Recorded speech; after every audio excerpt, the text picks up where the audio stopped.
আজকে কোনো টপিক নাই এরকম কিছু, জাস্ট কিছু ইনফরমেশন শেয়ার করার জন্য ভিডিওটা করতেছি। একটা ভালো ট্যাঙ্ক করার জন্য আমাদের আসলে কি কি প্রয়োজন হয় সেটা নিয়ে আজকে কথা বলবো। তো সর্বপ্রথম আমাদের একটা ট্যাঙ্ক চুজ করতে হবে। সেই ট্যাঙ্কটা আমরা আমাদের মতো চুজ করে নেব।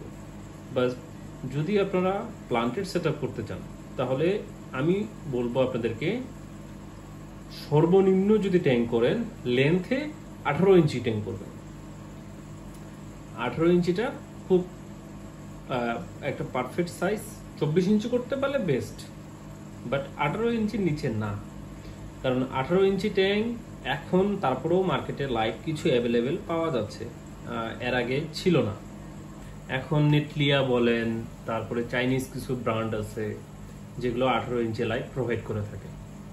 আর আগে 24 ইঞ্চি লাইটগুলো বেশি পাওয়া যেত, তারপরে হচ্ছে নর্মাল যে লাইটগুলো ছিল সাদা কালারের সেগুলো পাওয়া যেত। বাট এখন সবগুলো সাইজই প্রায় অ্যাভেলেবেল। বাট একটা বেস্ট একটা সাইজ হবে 24 12 12 ট্যাঙ্ক, 24 15 15 ট্যাঙ্ক, এই সাইজগুলো বেস্ট। আমরা আমাদের বাজেট অনুযায়ী লাইট চুজ করতে পারি। যেমন কিছু লাইট আছে যেগুলো চাইনিজ ব্র্যান্ডগুলো 3500 3000 সামথিং এরকম প্রাইসে বিক্রি হয়, সেগুলো ভালো। 3000-এর নিচে আমার মনে হয় না খুব একটা ভালো আছে। যেমন আপনার নিউ হিলিও যে লাইটগুলো আছে আপনার 18 ইঞ্চি 24 ইঞ্চি, এগুলো আমার কাছে মনে হয় বেশি বেটার চাইনিজগুলোর থেকে। আর আমরা যদি কমার্শিয়াল লাইটের ভিতরে শিফট করতে পারি তাহলে আমরা উইকেকুয়া, নেটলিয়া, এই দুইটা ব্র্যান্ডই আছে বাংলাদেশে আপাতত, অন্য খুব একটা ব্র্যান্ড নাই। আর উইকেকুয়া, নেটলিয়া যেহেতু আমরা সচরাচর ব্যবহার করে থাকি, তো এইগুলোই আমার কাছে মনে হয় যে এগুলো বেটার। নির্ভর করবে যে আমরা মিড টেক করব নাকি লো টেক করব নাকি হাই টেক করব। যদি আমরা লো টেকের ভিতরে যাই CO2 ছাড়াও একটা ট্যাঙ্ক রেডি করা যায়। যদি মিড টেকের ভিতরে যাই অবশ্যই আমাদের CO2 সেটআপ লাগে। একটা CO2 setup 2 KG 3 KG 5 KG হয়ে থাকে। আপনার সিলিন্ডারের গায়ে এই জায়গায় CO2 লেখা থাকবে, এরকম ভাবে CO2 লেখা থাকবে।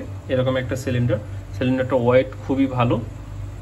এবং এইখানকার যে হুইলগুলো থাকে, হুইলগুলো অবশ্যই আপনার চেষ্টা করবেন ভালোগুলো নেওয়ার। নর্মালগুলো নিলে আপনার দেখা গেল যে 2 বার বা 3 বার রিফিলের সময় এগুলো অনেক সময় যখন আমরা ধরাধরি করি এগুলা নষ্ট হয়ে যায়। তাই আমি বলবো ভালো হুইল দিয়ে ভালো টাকা দিয়ে একটা ভালো সিলিন্ডার নিতে। আর এখানে যে আমি এক্সট্রা ট্যাঙ্ক কভার করি এই জন্য একটা তাকানো, এটা আপনাদের লাগবে না। যদি আপনারা সিঙ্গেল একটা ট্যাঙ্ক করেন তো আপনাদের একটা CO2 সেটআপে সবকিছু থাকবে। আমরা ফিল্টারেশনের জন্য ব্যাকসাম ইউজ করতে পারি।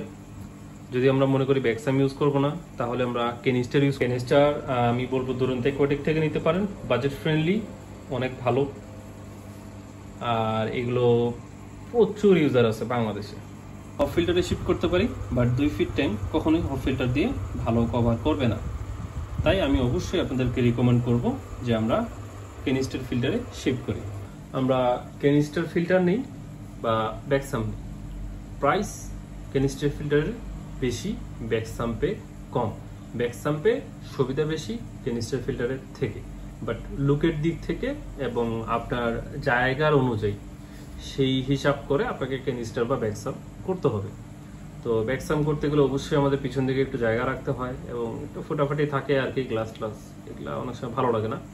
বাট যদি আমরা একটা প্রপার ব্যাকসাম করি অবশ্যই সেটা ভালো হয় এবং কি ফিল্টারেশন ব্যবস্থা খুবই ভালো।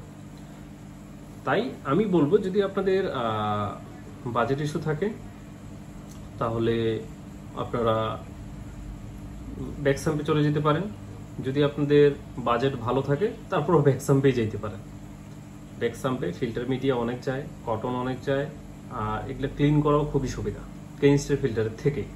আর ক্যানিস্টার ফিল্টার আমাদের যে লুকটা ওটা অনেকটা সুন্দর হয়। তো আসলে দুই জায়গায় সমানভাবে আপনার জায়গা দখল করে আছে। তো আপনার কাছে যেটা ভালো মনে হয় সেটা আপনারা নিতে পারেন। আর একটা ফ্যান অবশ্যই আমাদের দরকার। 24 ইঞ্চি ট্যাঙ্কের জন্য মিনিমাম 3টা বা 2টা আমরা ফ্যান ইউজ করব। তাহলে দেখা গেল যে রুমের টেম্পারেচার যদি আপনার 30 থাকে তাহলে আপনার ফ্যান ইউজ করার কারণে 28 বা 27 টেম্পারেচার হয়ে থাকবে। তো 2 বা 3 ডিগ্রি কমা এটা কিন্তু একটা বিশাল বেনিফিট। আর ভালো একটা প্লান্টেড ট্যাঙ্ক এবং ভালো কালারের জন্য বেস্ট সলিউশন হচ্ছে টেম্পারেচার। যত টেম্পারেচার কম এবং কন্ট্রোলে থাকবে তত প্লান্টসের কালার বেস্ট। আমরা গার্ডেন সয়েলের দিকে চলে আসি এখন। গার্ডেন সয়েল যদি আমরা ইউজ করি তাহলে আমাদের অবশ্যই গ্রাউন্ড ফার্টিলাইজারটা ভালো ব্যবহার করতে হবে। গ্রাউন্ড ফার্টিলাইজার ভালো বলতে আপনার 1000 টাকা প্লাস চাইতে হবে। 1000 টাকার নিচে যেগুলো অসমোকোট বা যে এনপিকে, লিডিজেপ, আসলে এইগুলো খুব একটা ভালো কাজ করে না। এখন যারা ইউজ করছে বা যারা ইউজ করেন প্রতিনিয়ত তারা আমার সাথে আসলে একমত নাও হইতে পারে, বাট আমি অনেক কাস্টমারের সাথে কথা বলছি যারা এগুলো ভালো মানে রেজাল্ট পায়নি। হ্যাঁ, সেটা হইতে পারে তাদেরগুলো ডুপ্লিকেট, বাট আমি নিজেও আগে অসমোকোট ইউজ করছি। এখন আমার মনে হয় যে অসমোকোটের থেকে অন্যান্য অনেক ফার্টিলাইজার অনেক বেটার, কারণ অসমোকোটের অনেকগুলো ডুপ্লিকেট আছে। তো যাই হোক, আমরা গার্ডেন সয়েলে যদি করতে চাই, ট্যাঙ্ক করতে চাই, খরচ কম হয়, আর একুয়া সয়েলে খরচ অনেক বেশি। বাট আমি একটা রিকোয়েস্ট করব, আপনাদের যদি বাজেট ইস্যু থাকে তাহলে আপনারা গার্ডেন সয়েলে শিফট করেন। দয়া করে চাইনিজ সয়েল কিনে প্রতারিত হবেন না। চাইনিজ সয়েল আপনি ট্যাঙ্ক করছেন মানে আপনার 1 মাস, 2 মাস, 3 মাস, তারপরে ট্যাঙ্ক ভিনিশ, তারপরে এলগি ইস্যু, প্লান্টসের গ্রোথ নাই, প্লান্টস কালো হয়ে যাবে, নিচের পাতা ঝরে যাবে, মানে এক্সেট্রা, মানে অনেক কিছু। তো গার্ডেন সয়েল যদি আমরা ইউজ করি আমার মনে হয় সব থেকে বেটার রেজাল্ট আসবে। বাট গার্ডেন সয়েলটাও আমাদের ভালো চুজ করতে হবে। অবশ্যই আপনার ট্যাঙ্কে যদি আপনি সয়েল দিতে চান তাহলে আমি বলবো এডিএ ভার্সন 2 সয়েলটা ইউজ করে দেখতে পারেন। প্রাইস কিছুটা না, অনেকটাই বেশি, বাট এটার যে রেজাল্ট এটা বেস্ট। আপনার এটা 9 লিটার একটা ব্যাগ, আপনার এটা 6500 টাকার মতো প্রাইস আসবে। এটা হচ্ছে 12-24 ট্যাঙ্ক কভার করবে এক ব্যাগ সয়েল। তাই আমি বলবো যে আপনাদের যদি সব কিছু মিলায়, ট্যাঙ্ক, ফিল্টার, লাইট, সব কিছু মিলায় যদি আপনাদের কোনো কিছু চুজ করতে হয় তারপরে আপনারা একটা ভালো সয়েল চুজ করবেন। ভালো সয়েল চুজ করাটা খুব জরুরি আপনার ট্যাঙ্কের জন্য, কারণ এডিএ ভার্সন 2 সয়েল যখন আপনি ইউজ করবেন মিনিমাম আশা করি 3 বছর হয়তো বা কোনো টেনশন হবে না।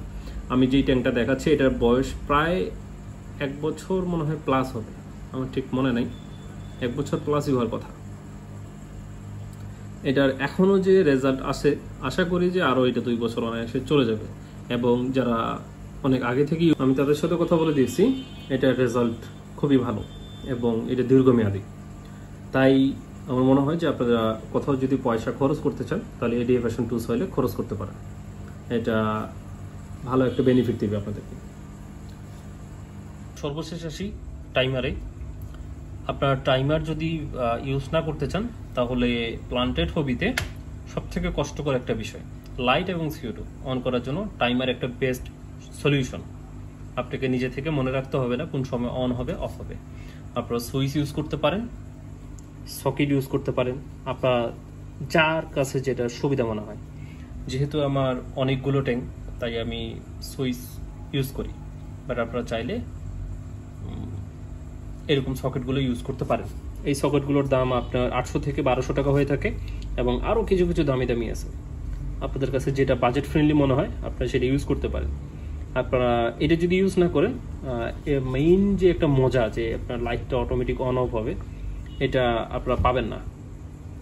তাই এইগুলো ইউজ করাটা খুব জরুরি। ফিল্টার মেটেরিয়াল হিসেবে সিরামিক রিং বা লাভা চিপস ইউজ করতে পারেন। লাভা চিপসের প্রাইসটা বেশি, সিরামিক রিংয়ের প্রাইসটা কম, বাট লাভা চিপসের সিরামিক রিংয়ের থেকে লাভা চিপসটা ভালো কাজ করে। তা আপনার যেরকম প্রাইস আপনার সেটা ইউজ করতে পারেন। আপনার সিরামিক রিং মনে হয় 500 টাকা করে কেজি, আর লাভা চিপস আপনার 1200 টাকা সামথিং এরকম কেজি। ভালো লাইট আপনার অবশ্যই ভালো পারফরমেন্স দেবে। আপনি যেরকম ইনভেস্ট করবেন আপনার প্লান্টেড হবিতে সেরকম রেজাল্ট পাবেন।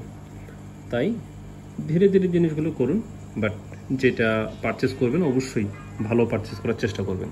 দেখে শুনে বুঝে যে কোনো কিছু কেনাটা আমার মনে হয় সব থেকে ভালো হবে।